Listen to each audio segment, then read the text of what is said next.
En marchant le long d'une route de campagne, j'ai découvert une magnifique rose en pleine floraison. Elle était enchâssée dans un délicat écrin de gazon magnifiquement taillé. Une haie tirée au cordeau en dessinait le contour. Je sus à l'évidence qu'un être humain avait soigneusement planté ce jardin et le cultivé. La beauté à vous couper le souffle de cette scène suggérait qu'un artiste avait marqué de sa griffe ce chef-d'œuvre. L'existence de l'univers, dont la complexité dépasse infiniment l'œuvre de ce maître jardinier, est un témoignage puissant en faveur de l'existence d'un maître architecte qui a conçu et créé l'univers. Rien ne sort de rien. Pouvons-nous croire que l'univers dans son intégralité soit seul à déroger à ce principe universel? Là où il y a un dessin, il y a un concepteur. Là où il y a un chef-d'œuvre, il y a un génie.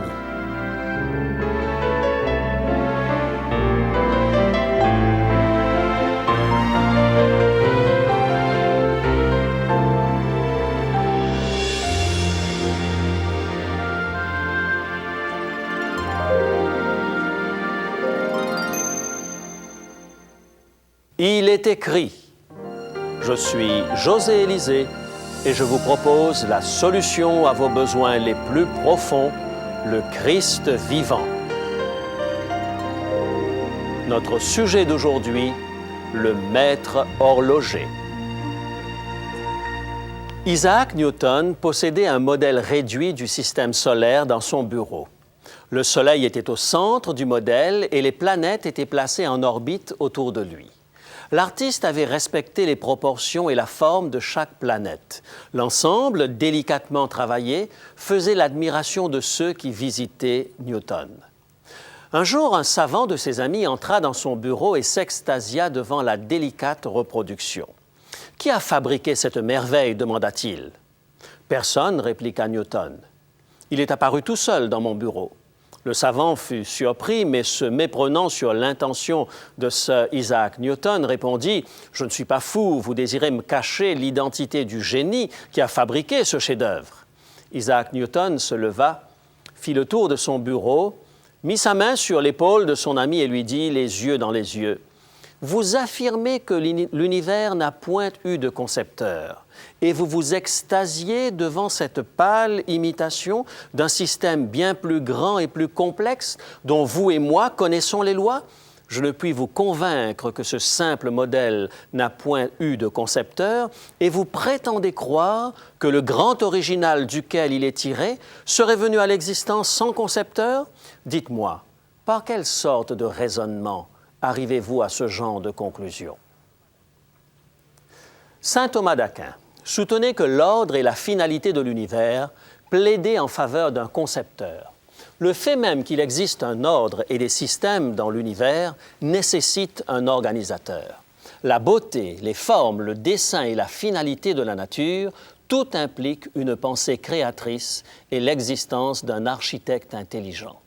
La force qui a amené l'univers à l'existence démontre l'existence d'une intelligence créatrice, planifiant avec une finalité l'univers dans son ensemble. Le cosmos tel qu'il se présente apporte la preuve indéniable d'un créateur, car tout dans cet univers a une cause première. En 1986, dans une publication intitulée « L'horloger aveugle », Richard Dawkins déclarait « Il apparaît donc que le seul horloger de la nature soit la force aveugle de la physique, en dépit du fait qu'elle se soit déployée d'une manière un peu particulière. Un véritable horloger a une vision d'avenir. Il conçoit ses engrenages et ses ressorts, prévoit leurs interconnexions futures avec un plan bien précis en vue. La sélection naturelle, ce processus aveugle, inconscient, automatique, que Darwin a découvert et que nous tenons maintenant comme l'explication à l'existence et apparemment la forme nécessaire de toute vie, n'a pas de finalité. La sélection naturelle n'a ni objectif ni finalité. Elle n'a pas de plan pour le futur, encore moins une vision d'avenir. En fait, elle est aveugle.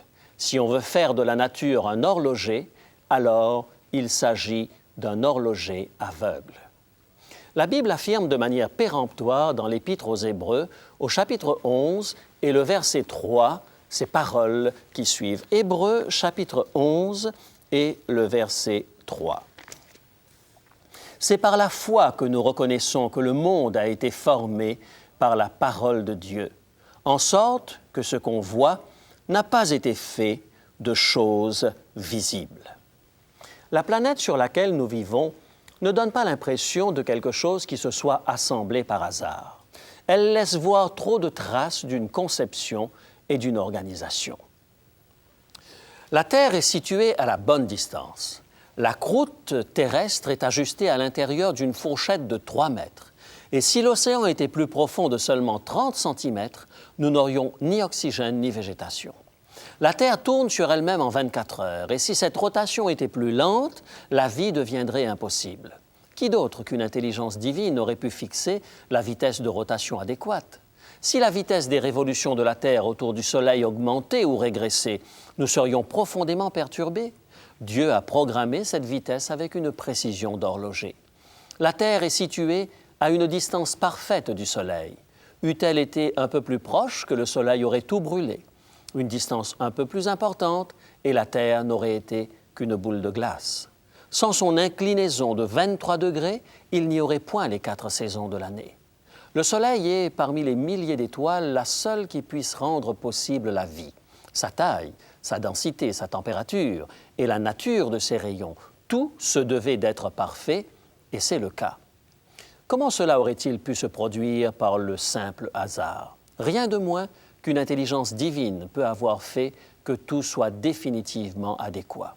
Dieu a déterminé avec précision la distance de la Terre à la Lune afin que l'amplitude des marées ne provoque pas 2 inondations quotidiennes.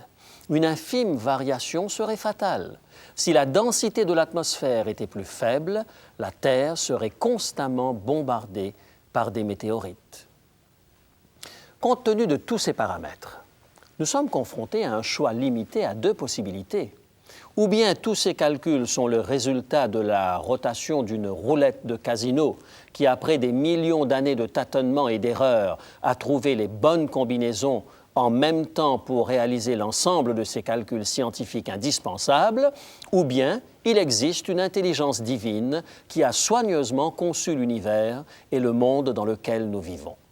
Il est clair à mes yeux que l'ensemble des calculs précis nécessaires à l'existence de ce monde dans lequel nous vivons est un argument éloquent en faveur d'un concepteur intelligent qui n'a rien d'un horloger aveugle. La Bible pose la question suivante par le prophète Ésaïe au chapitre 40 de son livre au verset 12. Ésaïe, chapitre 40 et le verset 12. Qui a mesuré les eaux dans le creux de sa main, pris les dimensions des cieux avec la paume et ramassé la poussière de la terre dans un tiers de mesure? Qui a pesé les montagnes au crochet et les collines à la balance? Quelqu'un a dit que la découverte suprême de la science était celle de l'ordre qui existe dans l'univers. Il se voit dans l'infiniment petit jusque dans l'infiniment grand. Le chimiste ne peut faire fi des lois de proportion définies avec précision pour réaliser ses expérimentations. Il existe un ratio de nombres, un pour chaque élément, qui détermine la façon dont se combinent ces éléments. L'hydrogène réagit avec l'oxygène en proportion de 1 pour 8 et avec le soufre en proportion de 1 pour 16. Albert Einstein nous a introduit dans l'ère atomique en découvrant la formule E égale mc². La perfection mécanique et la composition mathématique de l'atome a transformé plus d'un sceptique en croyant. Même le musicien utilise les lois précises et mathématiques de l'harmonie pour créer. Pythagore, le philosophe grec, mathématicien et musicien de surcroît, déclara « Les nombres sont l'essence de l'univers. Lorsque je gratte une corde, j'obtiens 8 notes possibles. Chaque 8e note est semblable à toute autre 8e note. Si je divise la corde en 2, je monte l'ensemble d'une octave. Si je double la longueur de la corde, je descends d'une octave. » Pythagore découvrit ce qu'on est venu à désigner sous le nom de la loi des octaves. Conduit en exil, il s'évada et s'enfuit en Italie, où il fonda une école de nombres purs, l'exercice le plus noble de l'esprit. Sans l'ombre d'un doute, Dieu est un mathématicien. Au temps biblique, Dieu inspira à Ésaïe d'écrire ce qui suit au chapitre 40 de son livre et le verset 26. Ésaïe, chapitre 40 et le verset 26. Levez vos yeux en haut et regardez. Qui a créé ces choses? Qui fait marcher en ordre leur armée? Il les appelle toutes par leur nom. Par son grand pouvoir et par sa force puissante, il n'en est pas une qui fasse défaut. Claude Hathaway, un consultant en ingénierie, parle de sa propre expérience. Toute conception nécessite un concepteur. Après des années passées dans le développement et la conception de systèmes électroniques, j'ai acquis une capacité d'appréciation de la conception partout où je l'aperçois. Si mon ordinateur nécessite un concepteur, à combien plus forte raison la machine physico-chimico-biologique complexe qu'est mon corps en nécessite un. Et pourtant, mon corps n'est qu'une infime partie du cosmos infini. C'est dans son livre intitulé « The Great Designer ». Il est passionnant de vivre à l'âge de l'informatique. La cybernétique n'arrête pas de nous étonner. L'informatique se développe si rapidement que, à peine notre dernière acquisition déballée, nous réalisons qu'elle est déjà obsolète. Un ordinateur, cependant, est d'une simplicité enfantine lorsqu'on la compare à un être humain. La science ne peut expliquer comment une cellule fécondée peut tisser un réseau de 10 à 15 milliards de cellules nerveuses qui composent le cerveau. Cela demeure un mystère pour nous, mais pas pour le maître de l'univers. Le roi David, dans le psaume 139 et le verset 15, déclare ceci, psaume 139 et le verset 15. « Mon corps n'était point caché devant toi, lorsque j'ai été fait dans un lieu secret, tissé dans les profondeurs de la terre. » Tout au long de l'histoire, les mystères de l'œil humain ont fasciné les savants. Aristote s'étonnait déjà qu'un espace aussi petit que l'œil puisse contenir les images de tout l'univers. Charles Darwin reconnut lui-même que l'œil représentait pour lui un problème insurmontable. Bien qu'à son époque, on ne saisit pas encore toute la complexité de l'œil, il reconnaissait que l'extrême perfection et la complexité de cet organe lui posaient problème. Il dit « Supposez que l'œil, avec toutes ses inimitables adaptations pour faire la mise au point à différentes distances, en acceptant différents niveaux de lumière et en corrigeant les aberrations sphériques et chromatiques, ait été formé par la sélection naturelle, semble, je le confesse ouvertement, absurde au plus haut degré. » Pour une fois, nous pouvons être pleinement d'accord avec lui. C'est absurde au plus haut degré. Cependant, il est 100 fois plus absurde de croire que la totalité de l'être humain, constituée de milliards de cellules vivantes, se soit constituée par sélection naturelle. Et 1000 fois plus absurde de croire que l'univers vaste et illimité soit venu à l'existence sans créateur. Voici la pilule que les scientifiques évolutionnistes voudraient nous faire avaler. Voilà quelques millions d'années, une pustule, une tache de rousseur, ou peut-être encore un bout de peau d'une texture particulière, a été plus sensible à la lumière. La créature non identifiée exposa cette tache à la lumière et sous l'effet de celle-ci, pendant d'innombrables années, cette partie de son corps devint plus sensible. À force d'être plus sensible à la lumière, ce nerf irrité est graduellement devenu un œil. Mais comme nous avons approximativement 2 yeux, chacun d'entre nous, il a fallu que le processus se reproduise une deuxième fois. Là où j'ai un peu de peine à comprendre, c'est pourquoi ils se sont trouvés placés juste à la bonne place. Pas une sur votre gros orteil, ni sous votre bras gauche, mais sur chaque côté de votre nez et juste le nombre qu'il faut pour avoir le sens de la profondeur. Encore heureux que tous les petits boutons et toutes les petites pustules de notre enfance n'aient pas eu la bonne idée de s'irriter en même temps. Nous serions couverts de petits yeux sur tout le corps. Et on ose encore traiter de naïfs ceux qui croient en un Dieu créateur? Si Darwin lui-même avouait que sa théorie appliquée aux yeux semblait absurde, je préfère de loin cette déclaration de l'Écriture que l'on trouve dans le livre des Proverbes, au chapitre 20 et le verset 12. Proverbes, chapitre 20 et le verset 12.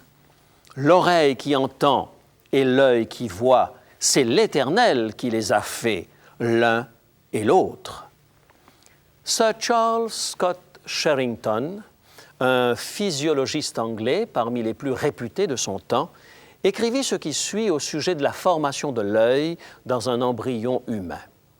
Il dit « Considérez l'embryon humain, cet amas de cellules de la taille d'une tête d'épingle qui, après 9 mois de gestation, donne un être humain.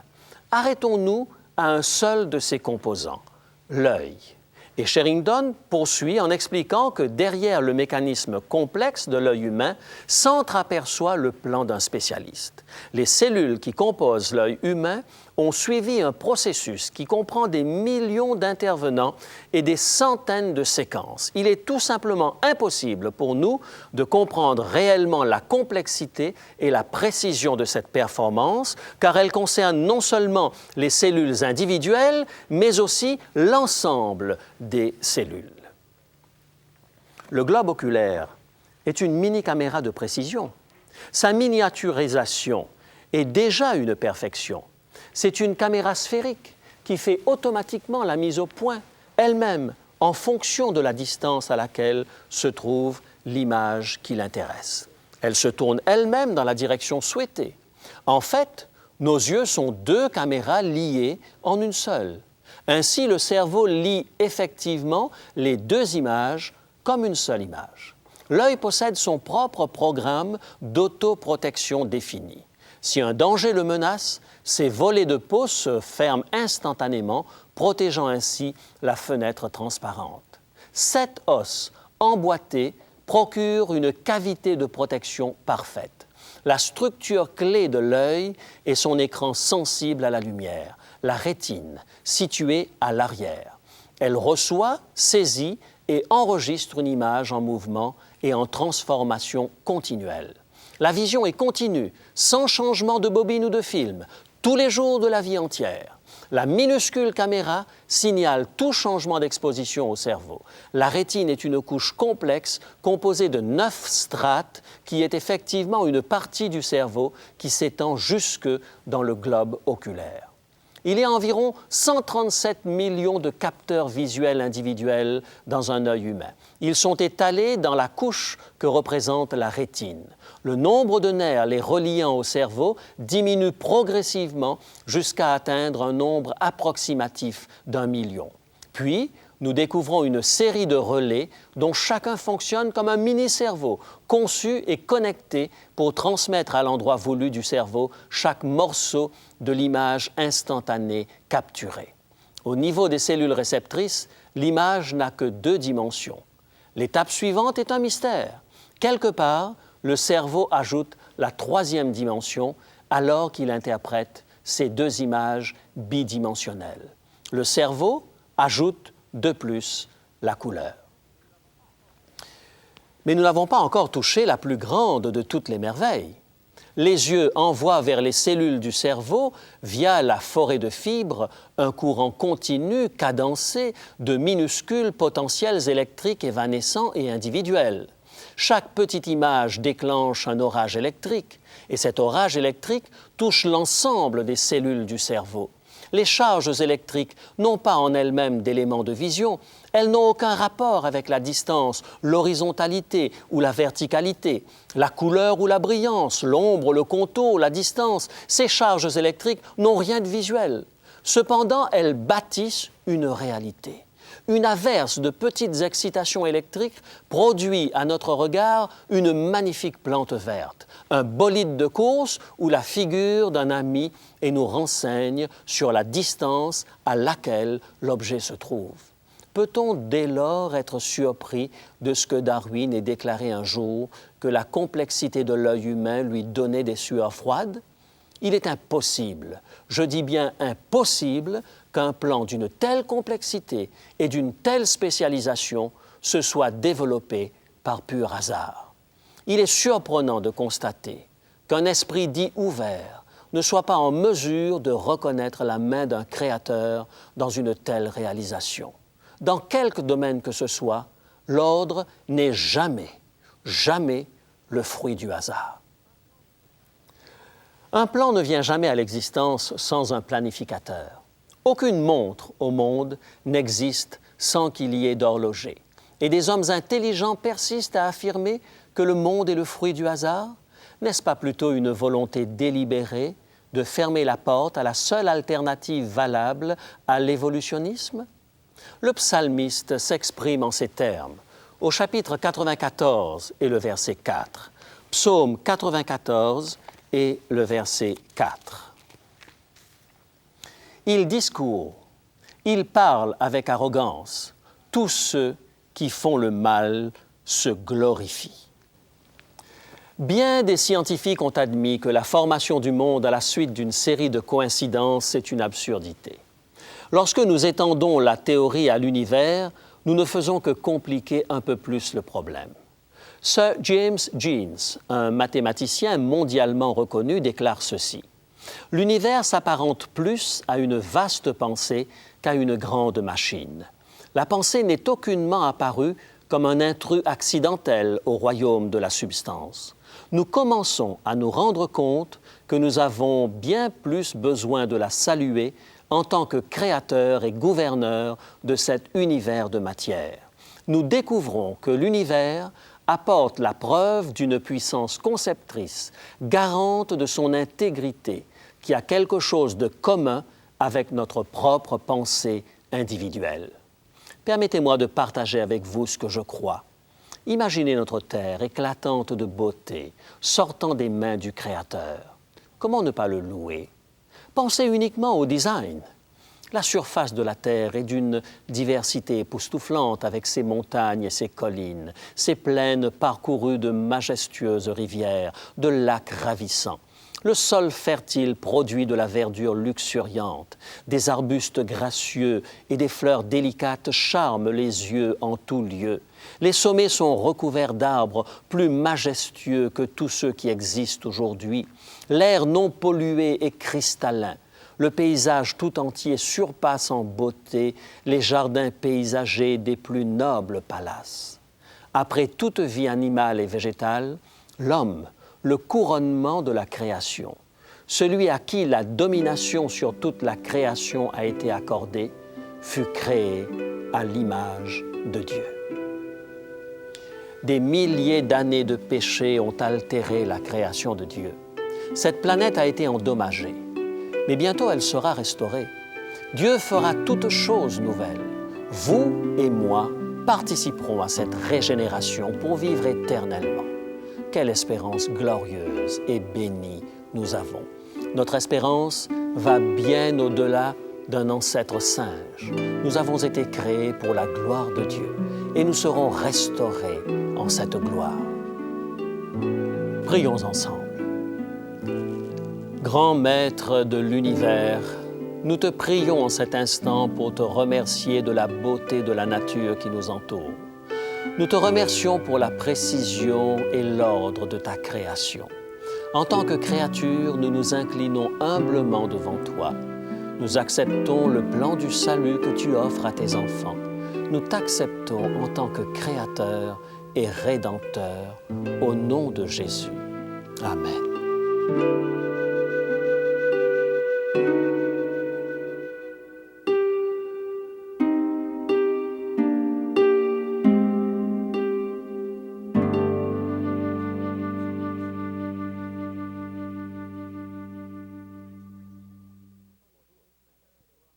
Bonjour. Content de vous retrouver ce matin et d'avoir écouté avec vous ce beau message. Avant de vous présenter notre offre du jour, permettez-moi de vous parler un peu de la présence d'Il est écrit à travers la province du Québec. Savez-vous que nous organisons régulièrement des soirées de conférences pour nos téléspectateurs et leurs amis? Par exemple, sur le thème de l'émission d'aujourd'hui, José Élisée ou moi-même avons eu l'occasion de présenter une conférence intitulée « Le spectacle de l'univers ». Je crois qu'on garde tous les deux un excellent souvenir de nos présentations à Montréal, à Québec, Gatineau, Saint-Jérôme ou encore Grand-Mère. Et on envisage d'autres destinations. Alors peut-être qu'on aura prochainement la chance de vous rencontrer si une conférence a lieu près de chez vous et si vous décidez d'y participer. Je vous promets de vous en tenir informé. Venons-en à notre offre du jour qui est aujourd'hui, une fois n'est pas coutume, une double proposition. Tout d'abord, je vous propose cette petite brochure intitulée « Comment l'évolution a floué le test de la science ». Dans un langage simple et synthétique, c'est un rappel des raisons fondamentales pour lesquelles nous pouvons rejeter les prétentions évolutionnistes à expliquer l'origine des différentes formes de vie sur notre Terre. Vous pourrez l'obtenir pour seulement 3 $. Et puis, pour ceux d'entre vous qui souhaiteraient approfondir le sujet, j'ai une offre spéciale. Il s'agit d'une nouveauté en français, d'un ouvrage du professeur Ariel Roth, biologiste et zoologue, spécialiste des questions relatives aux origines de la Terre et de la vie. Son livre, que j'ai entre les mains, est intitulé justement « Origines ». C'est un livre solidement documenté. Vous y trouverez des informations de grande valeur sur la question de l'origine de la vie, l'origine de l'homme, ou encore les fossiles, les roches et leur signification. Ce livre, vous le voyez, est beaucoup plus épais que l'autre. Je le conseille à ceux qui aiment l'étude approfondie. Origine vous est proposé au prix de 35 $. Je crois que c'est un livre qui est destiné à devenir un ouvrage de référence. Vous pouvez commander votre exemplaire en nous téléphonant ou en nous écrivant. Voici maintenant nos coordonnées. Je vous souhaite bonne lecture et je vous retrouve avec plaisir la semaine prochaine. Pour demander l'offre du jour, composez maintenant le 514-729-3515 pour la région de Montréal ou utilisez notre ligne sans frais 1-866-729-3515 si vous êtes de l'extérieur de Montréal. Il est possible que toutes nos lignes soient occupées au moment de votre appel. Composez à nouveau. Nos téléphonistes sont à votre écoute jusqu'à 10 heures ce matin. Mentionnez clairement le titre de l'offre demandée et parlez lentement afin que nous puissions bien noter vos noms et adresses. Je vous rappelle que vous pouvez vous procurer pour une somme modique les cassettes audio et vidéo de nos émissions ainsi que le texte du jour. Si vous préférez, vous pouvez nous écrire à l'adresse qui apparaît sur votre écran. Il est écrit Case postale 99, succursale Rosemont, Montréal, Québec, H1X 3B6. Nous attendons vos appels. Composez maintenant le 1-866-729-3515. Chers amis, il est temps de nous quitter maintenant. Je vous donne rendez-vous à la semaine prochaine. D'ici là, souvenez-vous, il est écrit « L'homme ne vivra pas de pain seulement », mais de toute parole qui sort de la bouche de Dieu.